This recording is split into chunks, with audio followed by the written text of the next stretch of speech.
July 16th, Daily Devotional from the Heart by Ellen G. White. 40 Years of Retraining. The children of Israel groaned because of the bondage, and they cried out, and their cry came up to God because of the bondage. Exodus chapter 2, verse 23.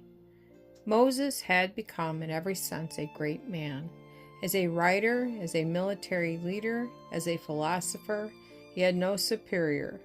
Love of truth and righteousness had become the basis of his character, and it had produced a steadfastness of purpose which no fickleness of fashion, opinion, or pursuits could influence. Courtesy, diligence, and a firm trust in God marked his life. He was young and vigorous, overflowing with energy and manly strength. He had deeply sympathized with his brethren in their affliction, and his soul had kindled with a desire to deliver them. Surely it would appear to human wisdom that he was in every way fitted for his work. But God seeth not as man sees.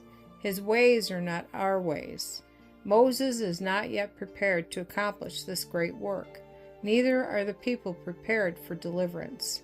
He has been educated in the school of Egypt, but he has yet to pass through the stern school of discipline before he is qualified for his sacred mission. Before he can successfully govern the hosts of Israel, he must learn to obey. He must learn self-control.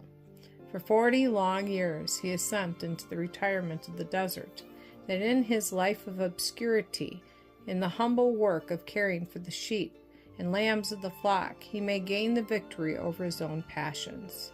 He must learn entire submission to the will of God before he can teach that will to a great people. Short-sighted mortals would have dispensed with that 40 years of training amid the mountains of Midian, deeming it a great loss of time. But infinite wisdom placed him who was to be the mighty statesman, the deliverer of his people from slavery, in circumstances during this period to develop his honesty, his forethought, his faithfulness in caretaking, and in his ability to identify himself with the necessities of his charge. Those to whom God has entrusted important responsibilities have not been brought up in ease and luxury. The noble prophets, the leaders and judges of God's appointment, have been those whose characters were formed by the stern realities of life. God does not select for his work persons of one mold, one temperament only, but individuals of varied temperaments.